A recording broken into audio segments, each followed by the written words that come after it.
Hello, and welcome to the BigTime Strength Podcast, featuring small school strength coaches from around the nation that are making the big time where they're at. This episode is brought to you by TeamBuildr. TeamBuildr is the leading software for high school and colleges that provide coaches the ability to write programs online, generate more than a dozen reports, and even train athletes remotely for side income. Right now, if you sign up with code BigTime, you'll receive a free APRE programming template, which works automatically within TeamBuildr. No more spreadsheets and workout cards to track training maxes that change day by day. Automate your programming without outsourcing your programming with TeamBuildr. This episode is also brought to you by PowerLift. Taking your athletic facility from concept to completion can be a challenge. At PowerLift, it's our goal to make the process as seamless as possible from start to finish. Our weight equipment is made with the toughest material that can withstand excessive use from coaches and athletes. It's sought after for its unique design, customizable appearance, affordability, and our superior warranty that training facilities want and need. Our weight rooms are designed with the athlete in mind, and we pride ourselves in our ability to outfit athletic facilities based on a team's unique goals. That's why high schools, colleges, universities, professional sports teams, and athletic performance facilities around the world have chosen us to help maximize their strength training facilities. Call us today to be contacted with a rep in your area, and give us a follow on Facebook, Instagram, and Twitter to see for yourself why our clients are PowerLift proud. Now let's get to this week's episode. Hello, and welcome back to another segment of where we left off with Coach Herring. And this is going to be a fun segment. He's going to go through a PowerPoint, and obviously I can see it as I'm recording this, but he mentioned, and this is a really cool little incentive to reach out to him. He'll help you out and share the PowerPoint. He's got some videos too that he said he'd hook you up with. So if you're really interested in this, I'm going to try to ask questions as we go, and so you can get something out of this audio also. But if you want to see the actual content, we'll have his email in the show notes. Just reach out to him, and he said he'll hook you up. So much appreciation for that, Coach. Thanks for coming back on the show here and talking about your speed work. All right. So I delivered this. It was last month. I went up to the South Carolina High School Strength Coaches Association, and Eric Cash asked me to speak at that, and it was an awesome time up there. And this is kind of what I did, when I was up there. So we'll kind of go through this. This is speed training for field and court sports. And kind of the first thing that happens when I pull this up is I say this isn't track.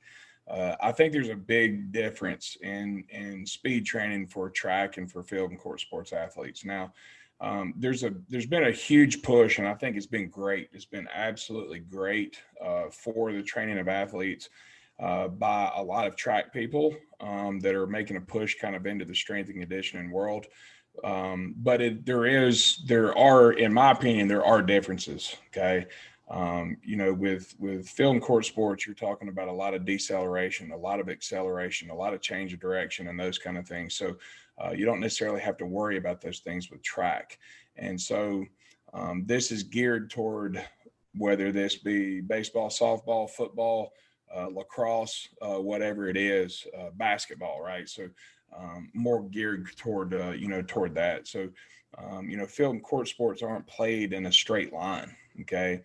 Very seldom do you absolutely just, start out with zero, without any, and this kind of gets into agility, but without any sort of reaction to anything, and just run on a straight line. And so I think you got to train according to that. And I think it's a big deal to research the sports that you're training. Go and watch. I'm really comfortable with football. I've been around football my entire life, right? But if I'm training somebody that's playing lacrosse, I need to go and see what the demands of that sport are. What do they need to be good at?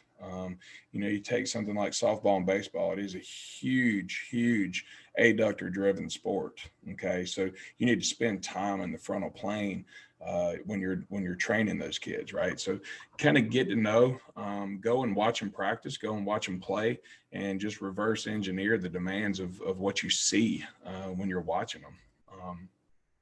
I think this, a big part of this, I got this pulled up, is ask the sport coaches, what do you need your players to be good at? What do they need to do?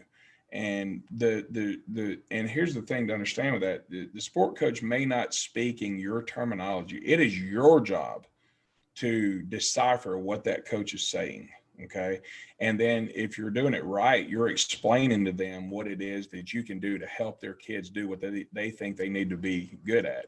And when you really get good at this, if you can get your terminology the same as the way you present it to your athletes when you're training them as to what they are hearing when they go on the field to be coached.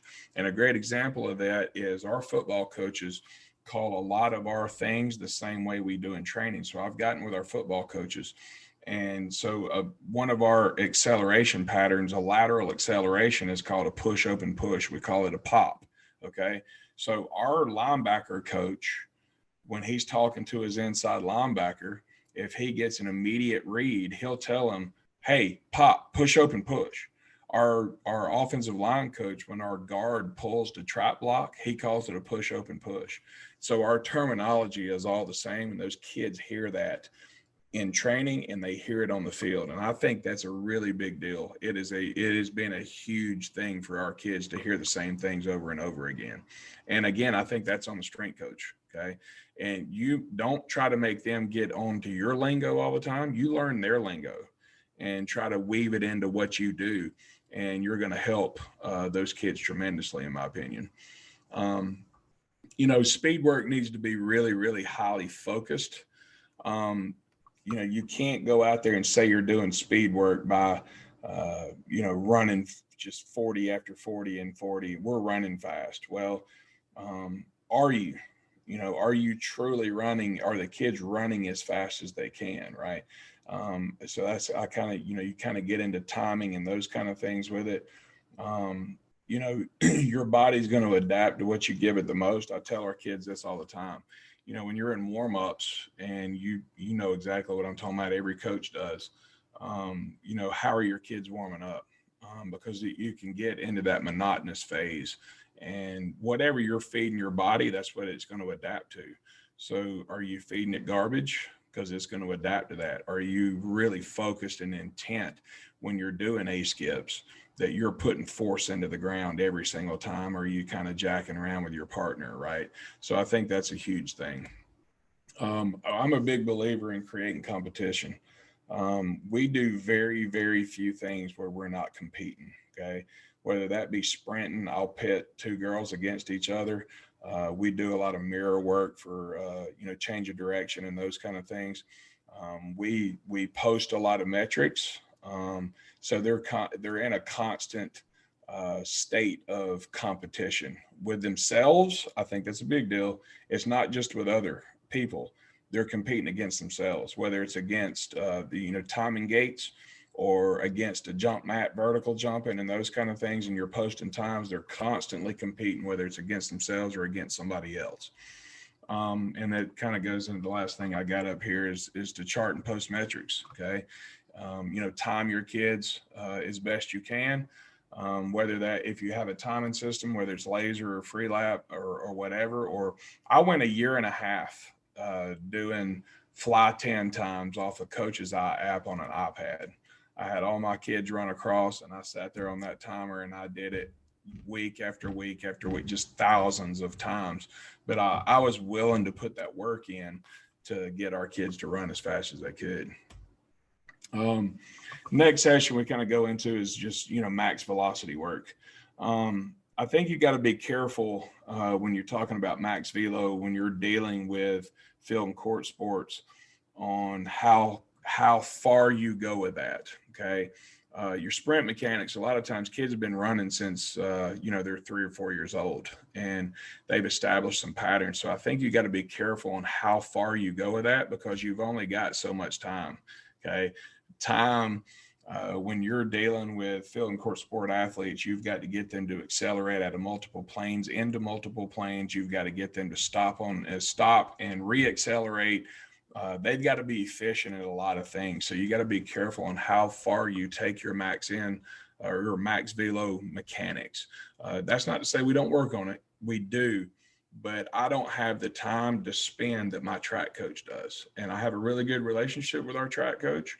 And he helps us tremendously with some of our kids that run track on their top end mechanics. They come back to me and their top end mechanics are way better than when they left, but I can only spend so much time on it.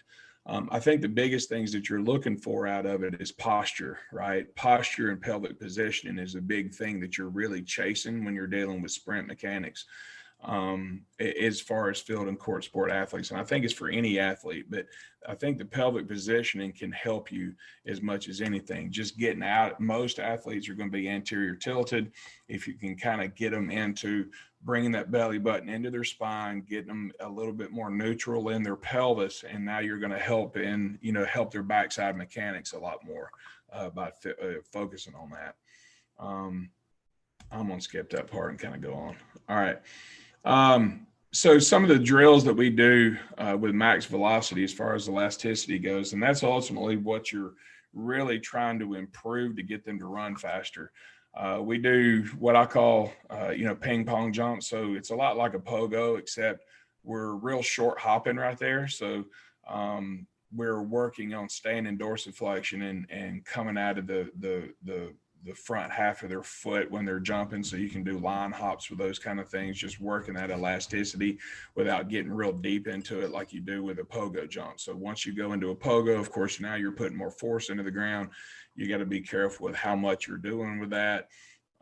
So we'll kind of work both of those, those things, doing some scissor jumps, and split jumps and those kind of things, getting them into a gate stance and jumping, getting used to being in that gate and landing as they're jumping and taking off. Hurdle jumps, we did those today with some of our football guys.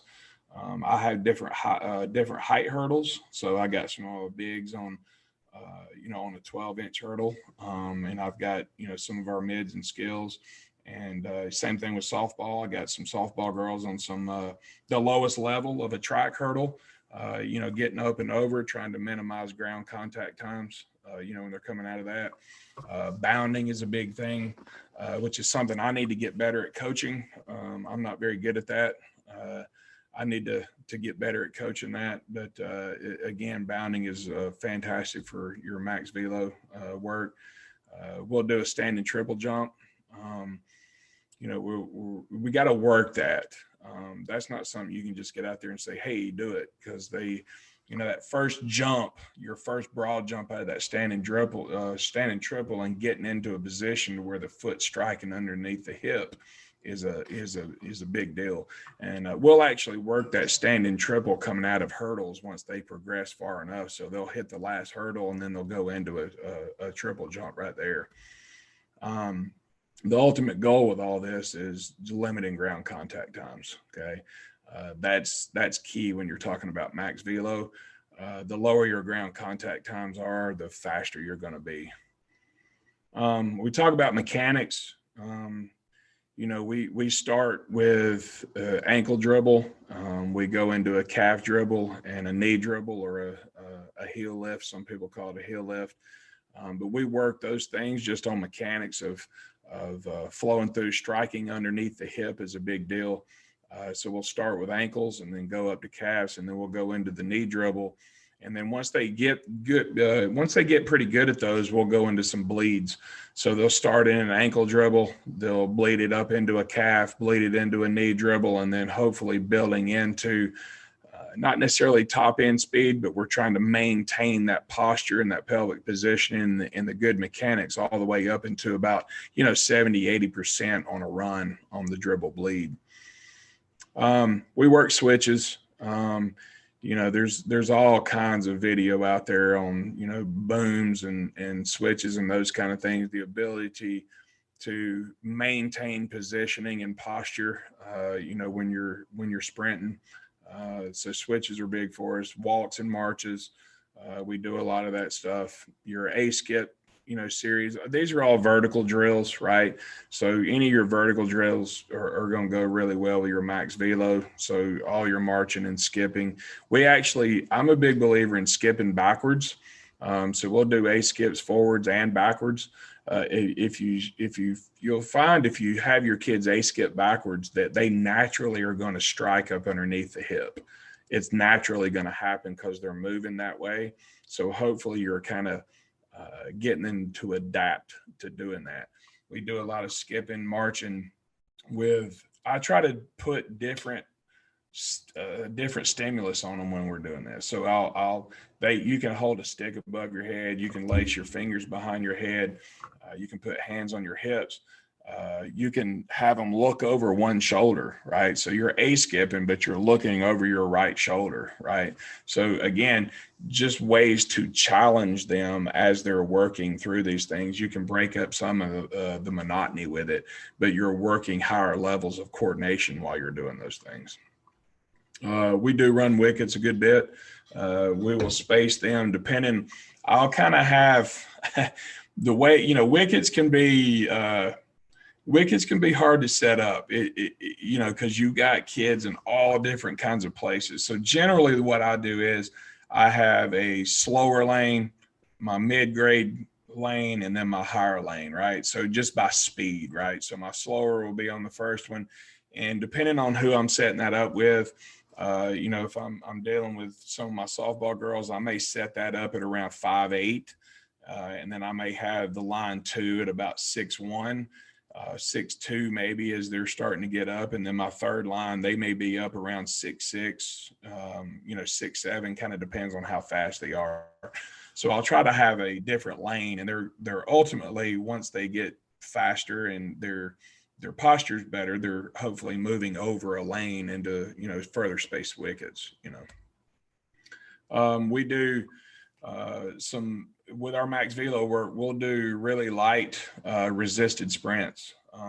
We've got some speed sacks that we'll do. It just kind of depends how many reps we do. We may do 4 reps of a 20-yard sprint with 10% of their body weight pulling it. So just working some real light resisted sprints, and then of course we'll come off of that and maximally sprint and time from there. And then we'll run tempo runs. I think tempo runs are great just for, GPP work, and great for mechanics work because they can focus on, their mechanics and posture and all those kind of things while they're doing tempo runs. You good there? Anything else? If you got something, holler, man. Coach, this is awesome. And for the listeners that are hearing all this type of stuff, if you reach out to him, you get these slides. He's got all these lists of the things that he's going through. I'm trying to get them down as I'm listening here. So it is awesome just to be able to see how coaches are implementing. So thanks, Coach, for continuing on with this. I got you. So the last part of kind of what I'm going to go through with the max velocity work is kind of our timing procedures and kind of what we do. When you're talking about max velo, and this is all depending on who you're working with, and those kind of things. I've found with, say, my football guys, 20 to 30 yard builds, we're going to get the vast majority of them into max velo there. Okay. Our bigs, our offensive linemen and defensive linemen, they never run over a 20-yard run in to a sprint.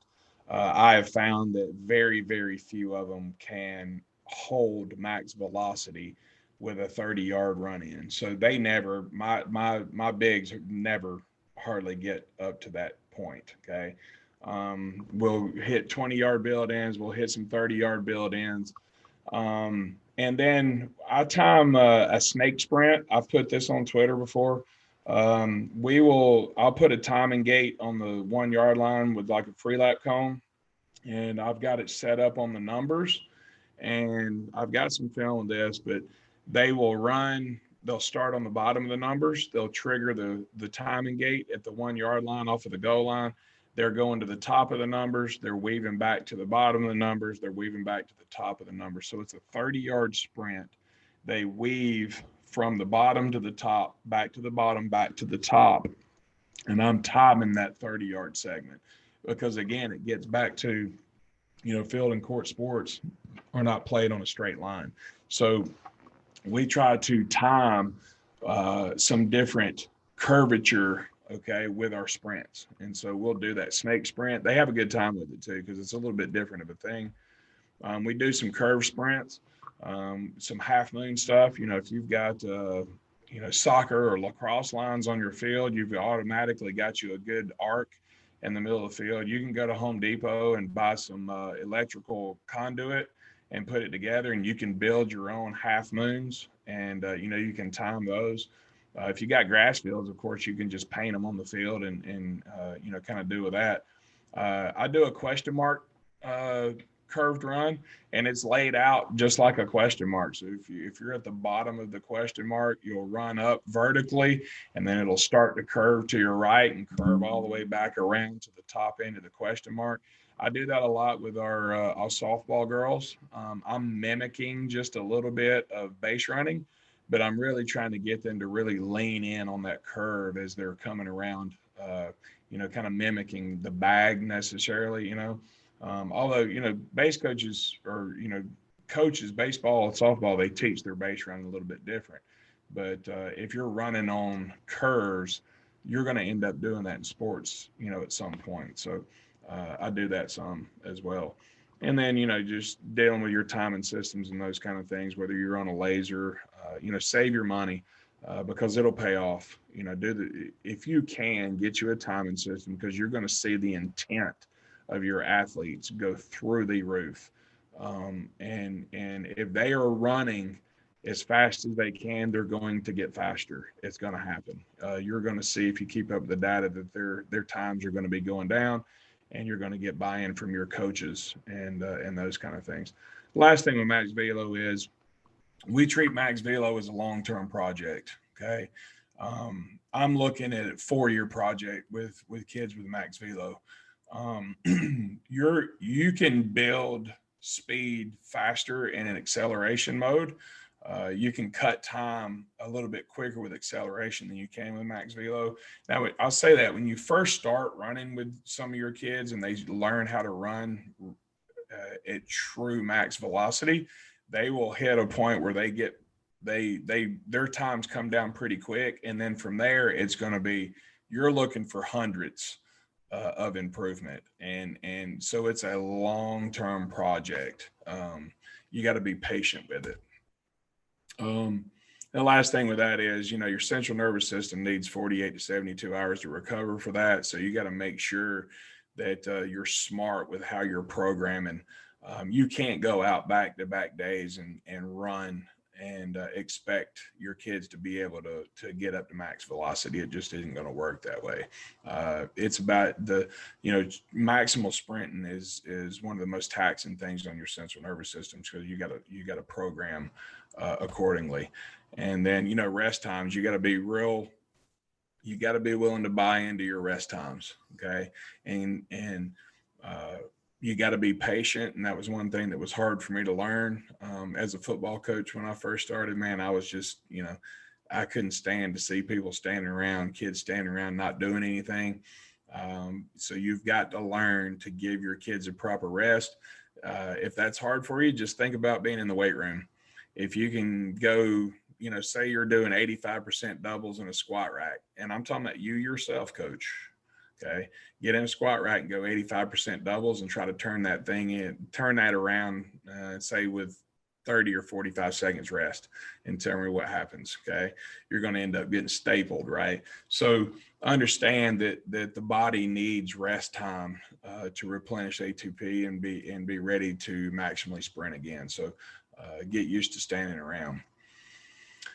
We'll move kind of into some acceleration work. I'm a big believer in acceleration in field and court sports. I think this is what separates, really good ones and average athletes, because of how much you stop and start and those kind of things. We spend a good deal of time on acceleration. An acceleration is the ability to separate from somebody or close the distance to, if you're a defender in some sort of way. And some of the biggest things you got to be thinking about is your shin angles. Okay. Shin angles are everything. Your shin angle and torso angle, wherever that is pointed towards, that is where you're going. So when you're talking about acceleration, you're trying to get those shin angles in the direction that you're trying to go, which is horizontal. Just think about it this way: to go forward, you got to push backwards. Okay, so you're not pushing. If you're pushing down, you're going up. Okay, so it's all about getting in proper shin angles and what we call power line. Your body positioning as you're in that. So your power line is your shin angles plus your torso angle, kind of gives you, your power line. Big thing with acceleration is pushing. Your ground contact times are going to be much higher when you're accelerating than they are when you're in top end speed. So it's all about force development. Okay. So ground contact times are going to be much slower. We talk about a big cue we use is push the earth away. You're trying to, or we talk about digging turf up. Okay. So that's how much force we're trying to put into the ground. And just to understand to be patient. I think that's a big thing, is to be patient, be willing to put force into the ground and not try to recover too fast. Because once you're recovering, you're not putting force into the ground anymore. And then with the foot strikes, just making sure the foot striking underneath the hip and not out in front of the body. Because as soon as you're striking out in front, then you're going to be pushing vertically and you're going to be going straight up. So again, it goes back to push backwards to go forwards. Okay. Some of the things that we'll do with acceleration, we'll do, your wall switches, which everybody does. But here's the thing with wall switches: you got to make sure that you're doing them correctly. Your technique is everything. You got to make sure that you're getting into that good power line, and you have to coach that, because if you don't, you're going to go up to a wall or a fence or whatever, and your kids are going to be looking down at their toes, and they're not going to be getting out of it what you want them to get out of it. So you gotta really, really hammer the correct posture when you're doing walls, switches, where it's single, doubles, triples, whatever it is you're doing.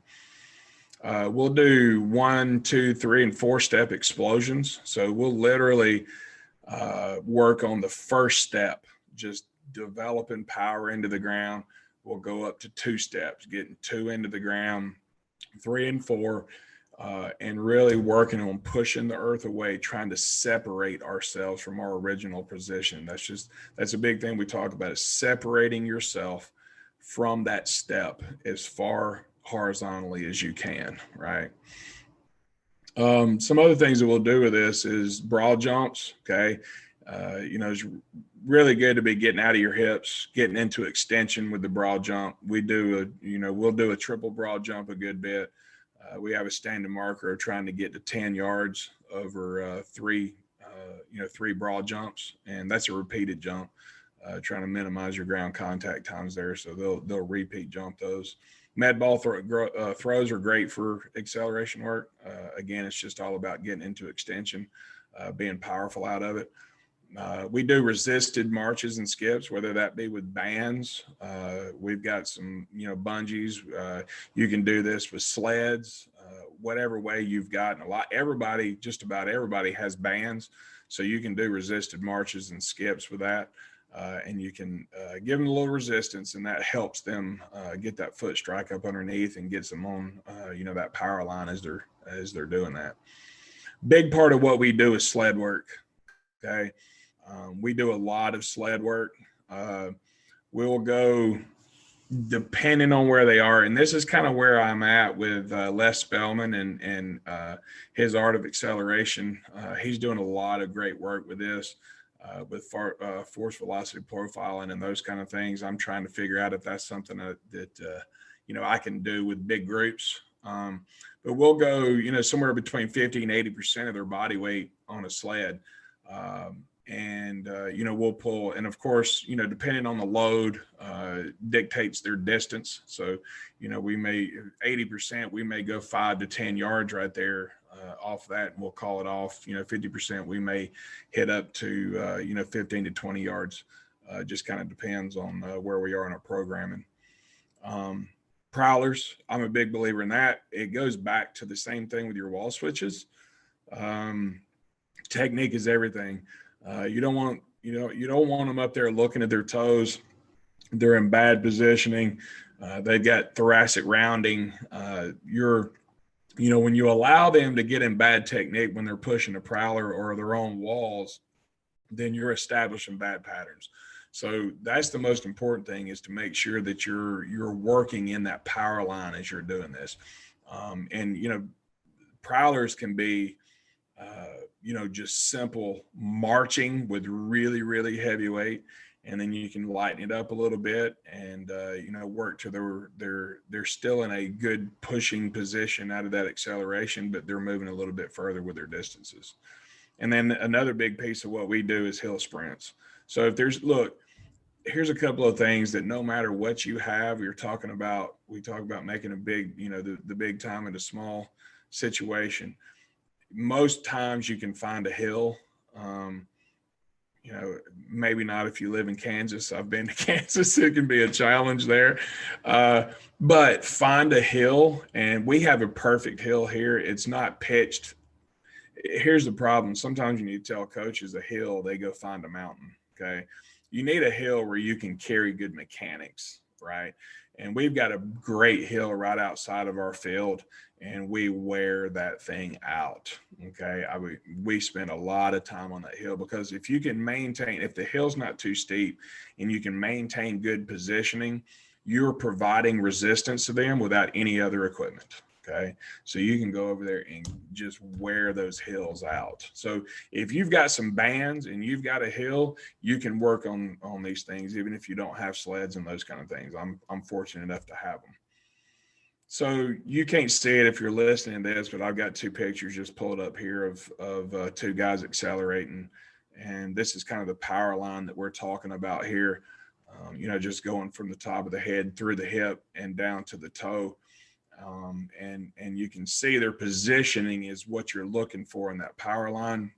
And if they're moving forward, that foot's going to strike underneath the hip and they're going to be pushing the earth away. Again, just pushing back to go forward.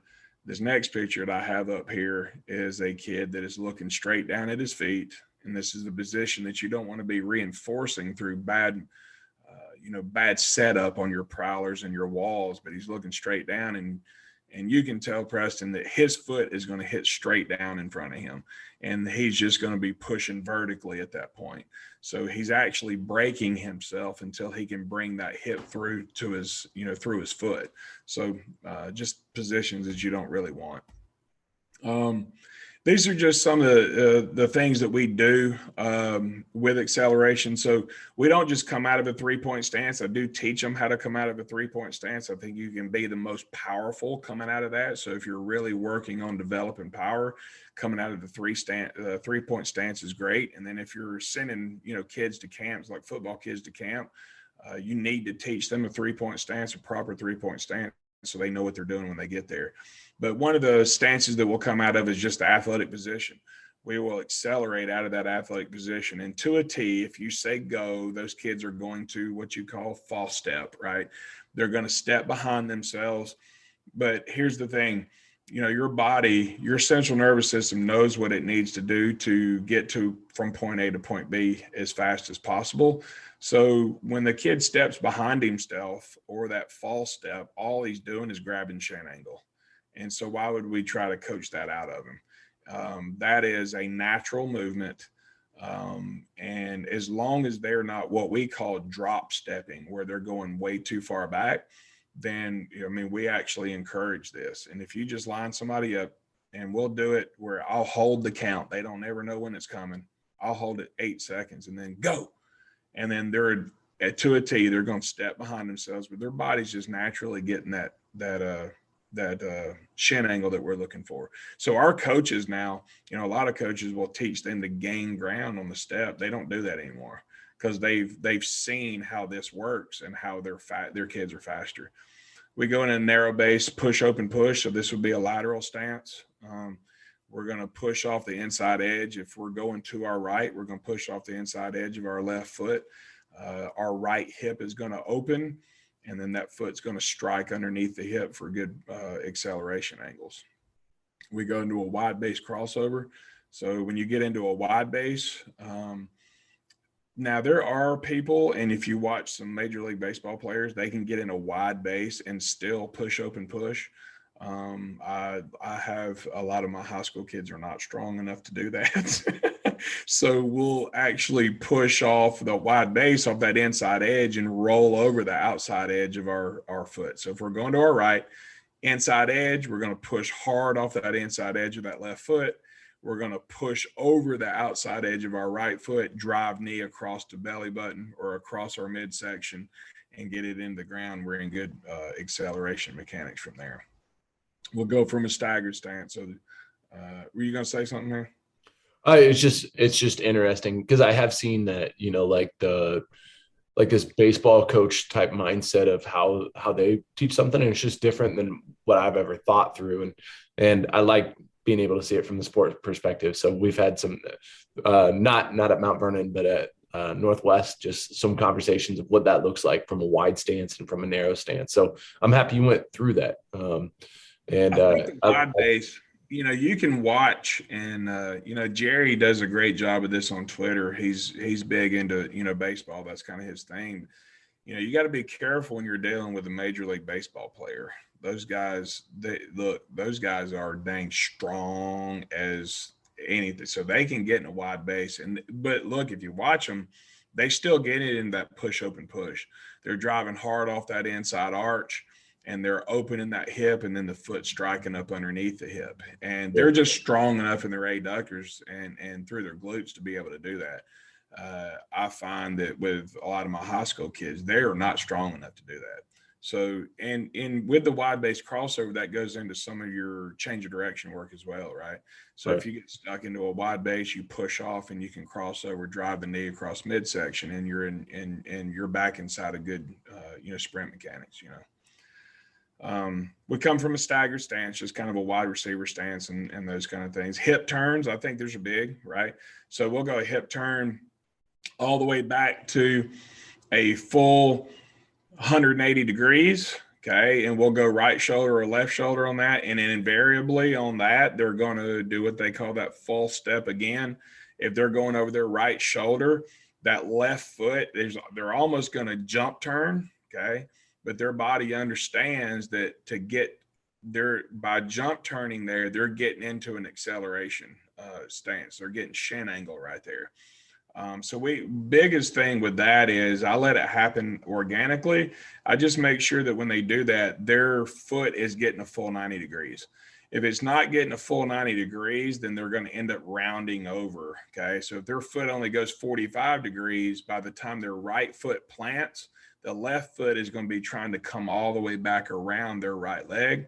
So we just try to make sure that foot gets a full 90 degrees, and then they're able to open and get going at a full 180 degrees. Now we will work those out of a 45-degree angle as well. I think that's important for baseball and softball. Balls hit over your left shoulder, but it's on an angle, right? So now you're going to lessen that angle up to like a 45-degree angle, and I'll have them trail eyes over their shoulder as they're turning and they're running, just like they're, so I'm mimicking a fly ball. Sorry. I'm mimicking a fly ball, and they're having to look over their shoulder at the ball as they're accelerating and sprinting to the point. Some things that go along with these, we'll do a kneeling one-step explosion, and then the kneeling linear. So the kneeling linear is going to be married to your staggered stance. Okay, so we'll get them down on a right knee or a left knee. And we're really focusing on the start right there. I will tell them to lean. So their body position is going to come forward to getting on that good angle. And then I'll tell them to push. So we're trying to get that knee out over the toe. We're getting into that power line that we're looking for out of that staggered stance. And that marries up with that staggered stance start. And then the kneeling lateral stance marries up with your pop, with your push up and push.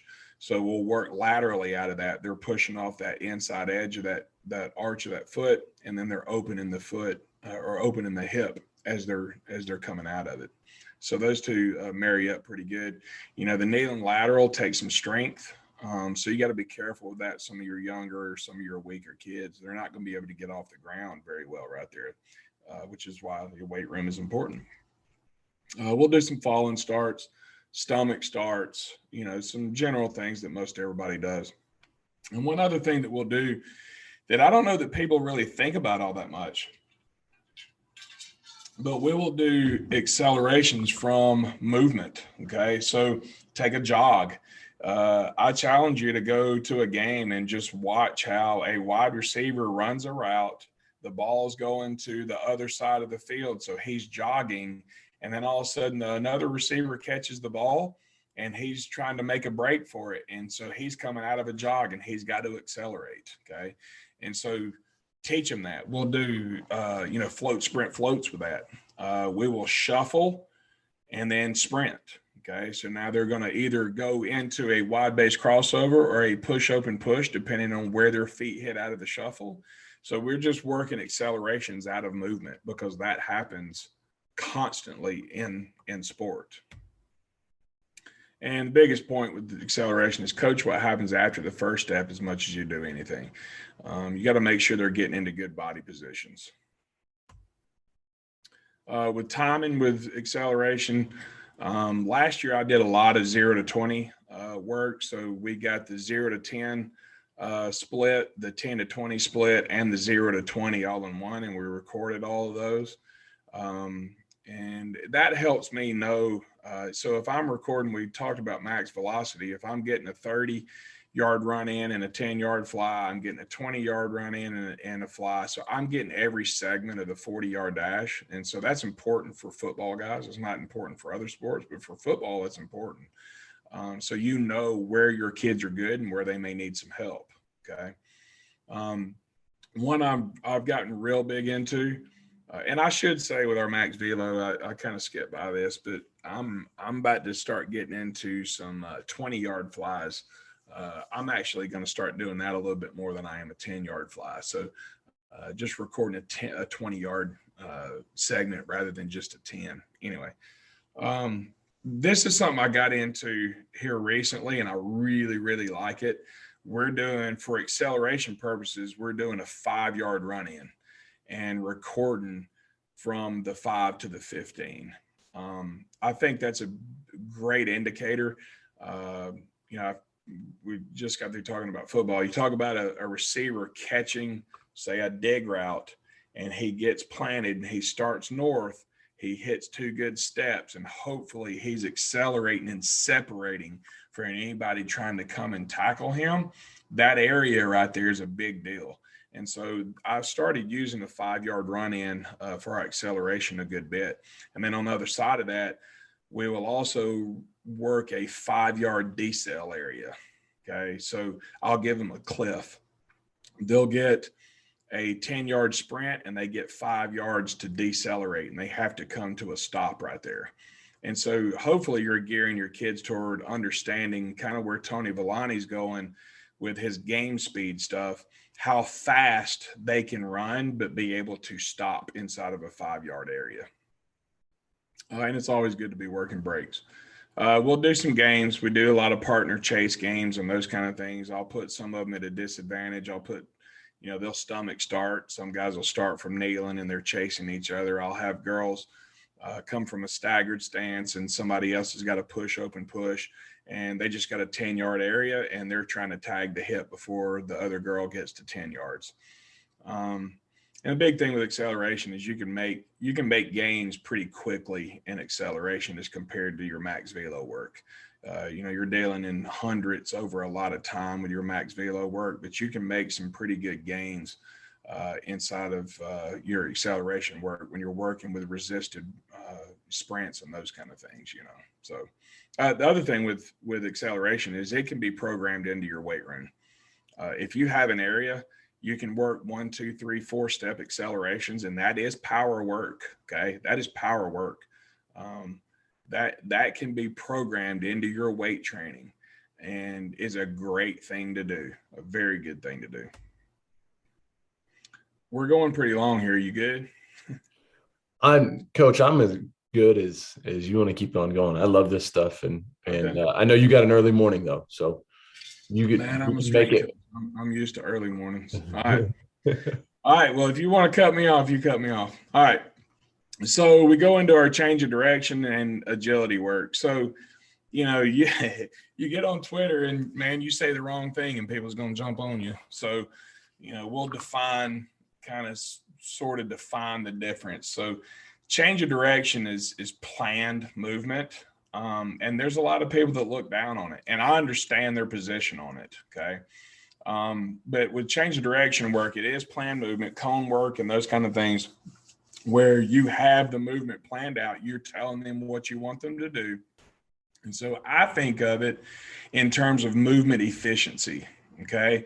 So you're teaching them how you want them to change direction. It doesn't always happen that way, but hopefully you're ingraining in them the ability to when they get into an agility situation where they're reacting to a stimulus, that their body knows how to move efficiently. And if you move efficiently, you're going to be faster. Okay. And I consider this is where I kind of get off kilter with some people. Okay. I consider change of direction and agility work speed work. Okay. Some people term speed work as nothing but max velocity. Okay. Well, you have to be able to change direction fast. So it's speed work, in my opinion. Okay. I treat it that way. A big thing I always tell, our athletes is you can have a person that is of average speed, but if they move efficiently, they become fast. Okay. And you can have a fast person that can't change direction efficiently, and they all of a sudden they become average. Okay. So you can make some gains by teaching a kid how to move really, really well. Okay. And a lot of that gets into their skills for their sport. Okay. So everybody's heard the term, he plays faster than he is, right? You get into a deal where you're getting into recruiting and those kind of things. And a coach says this, he don't understand how to get it across or why this is, but a kid that can move really efficiently and he has really good instincts for his sport, he plays faster than he is. Okay. Eccentric strength and elasticity are huge components to this. The weight room absolutely helps in your change of direction work. We do a lot of eccentric work in the weight room. It helps a lot. And then those elasticity drills are huge. Being able to exert force into the ground very, very fast is a big thing to be able to change direction, quickly. And the last thing I'll say kind of in this opening part is, if you decelerate into a position, you better be able to accelerate out of it, because in sports, you're going to decelerate and you have to reaccelerate to react to whatever it is. So that's where break work becomes hugely important. They got to move efficiently and get into positions where they can reaccelerate. And so that's kind of my case of why I use pre-planned change of direction work, is that if you can get them to decelerate and reaccelerate from good positions, I think it helps them play faster.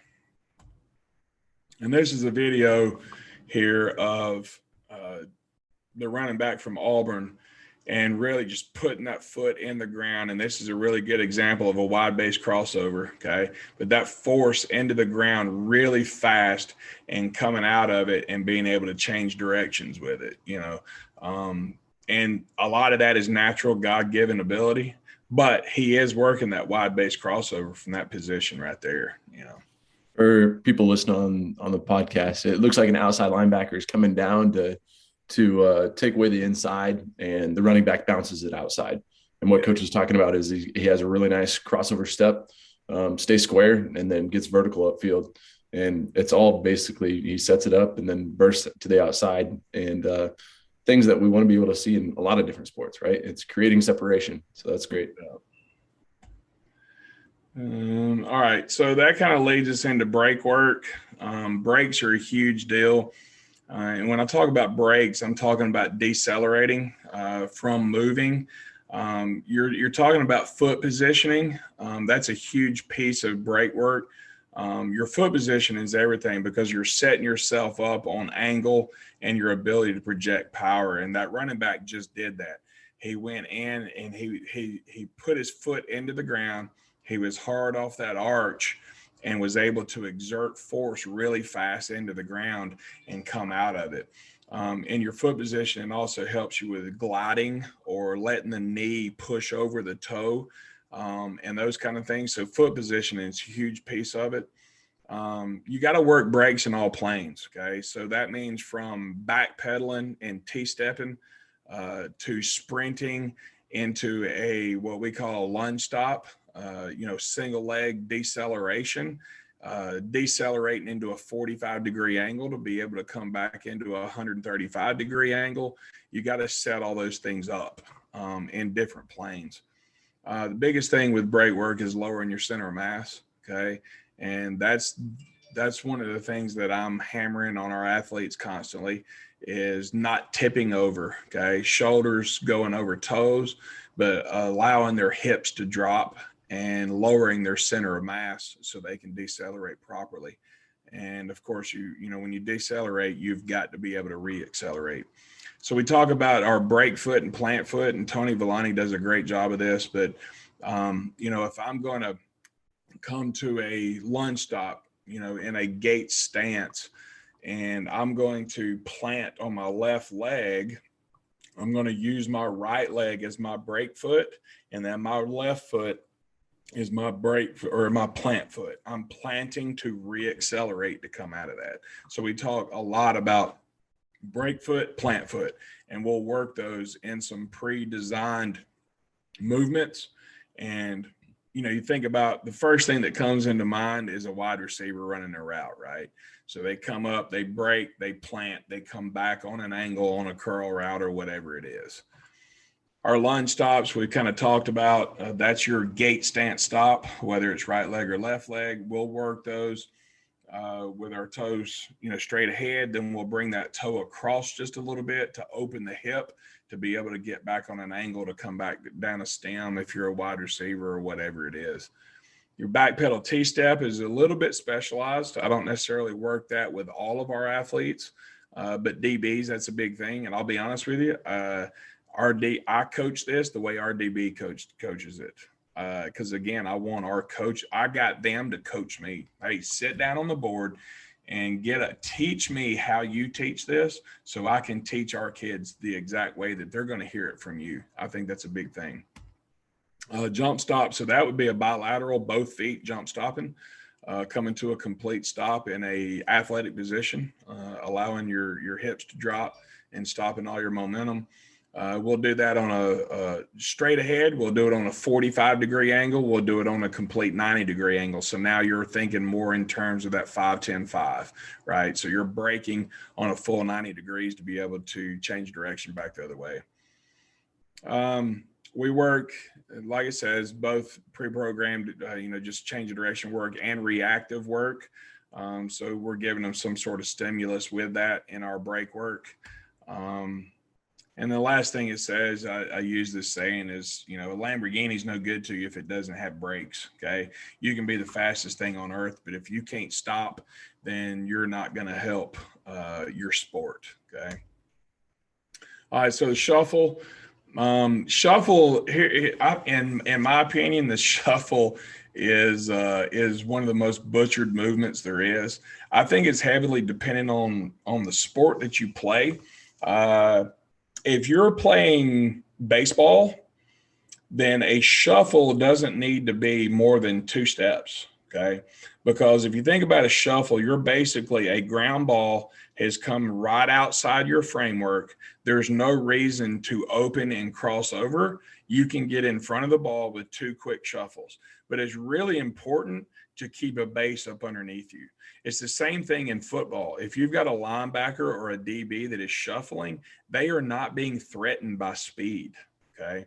So it's important for them to get their push foot back into the ground and maintain a base, okay? I think that's where it's butchered. People do shuffle work and their feet are touching constantly. They're clicking heels. And so they're not in a position to change direction and accelerate, okay? I do think it's a little bit different sport by sport, and I'll cover that here in a second. But the biggest thing with a shuffle is you're not being threatened by speed. Okay. If you're being threatened by speed, you're going to go into a crossover. Focus on pushing through the inside edge of your outside foot. So think about going into a box. Okay. If I'm shuffling to my right, I'm going to be pushing hard through the inside edge of my left foot, and I'm gaining ground with my right foot.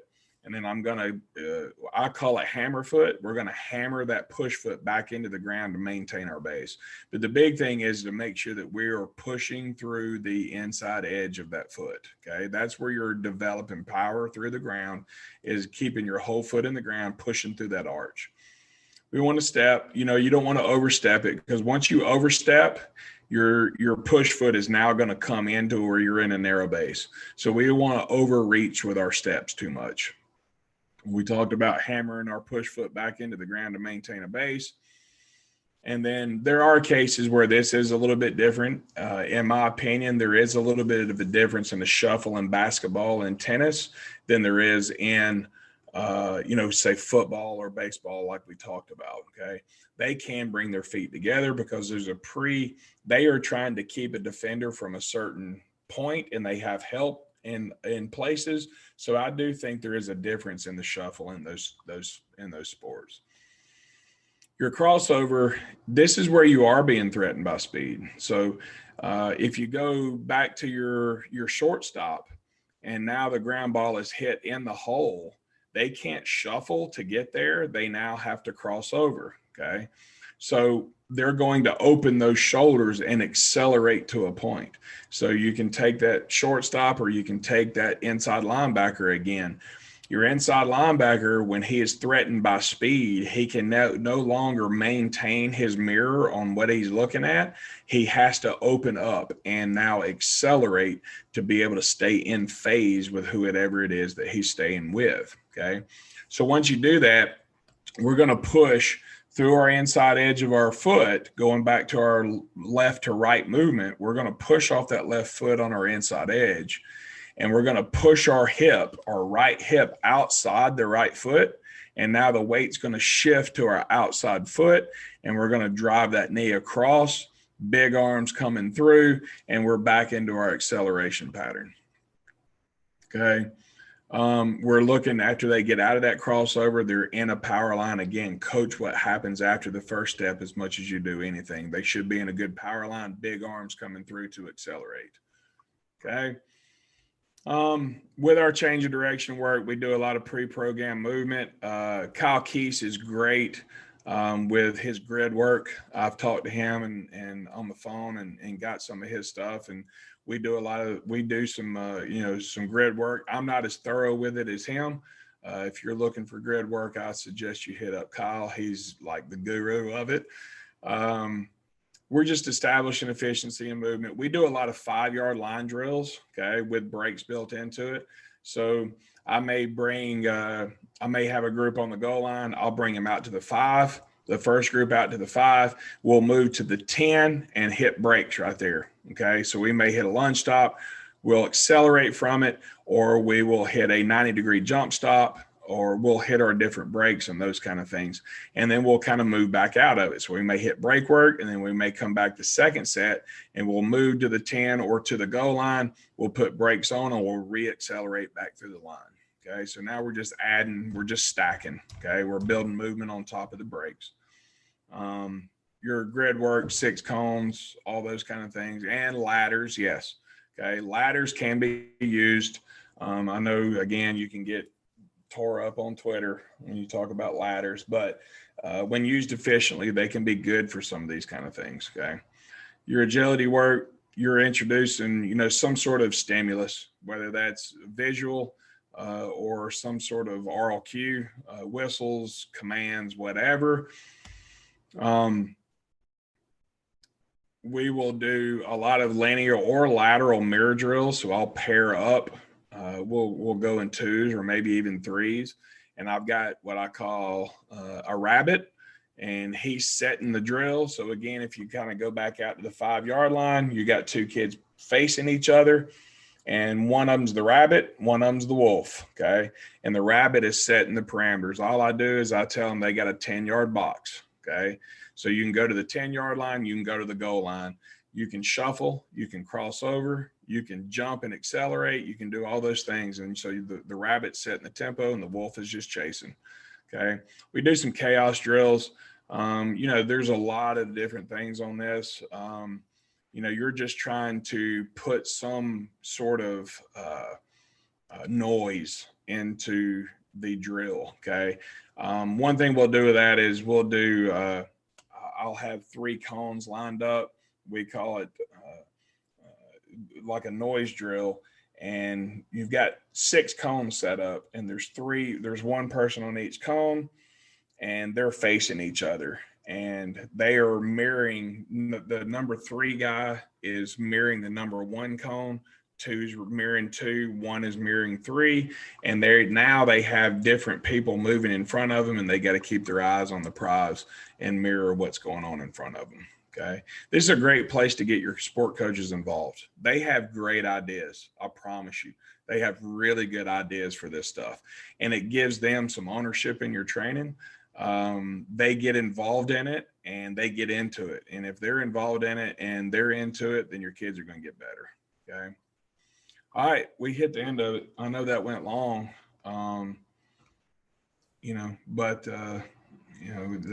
That was kind of my spiel on that. I do have some video with it that, if anybody wants that, I can give you this PowerPoint. I have that film. I know a lot of high schools have Huddle. There's some stuff set up on Huddle. I have it on like a Google Drive thing I can send as well. Some of the film is a little rough. I had to get some kids out there and just say, hey, you do this, just to get ready for that clinic and those kind of things. But I think you can kind of get an idea about it. That's great. Coach, thank you so much for going through this. And I know it was a long night for you, but this was so much awesome content. I know people will be interested in seeing this stuff and reaching out, and I'll put all that stuff in the show notes. Thank you for just all the time that you spent. So the thing that I come away with is you're definitely making the big time where you're at. So much appreciation. Well, I appreciate everything y'all do, man. This podcast is awesome. Just keep doing what you're doing, man. You're making a difference. You're helping people grow and get better. I enjoy it, and I'm very appreciative of you having me on. Thank you.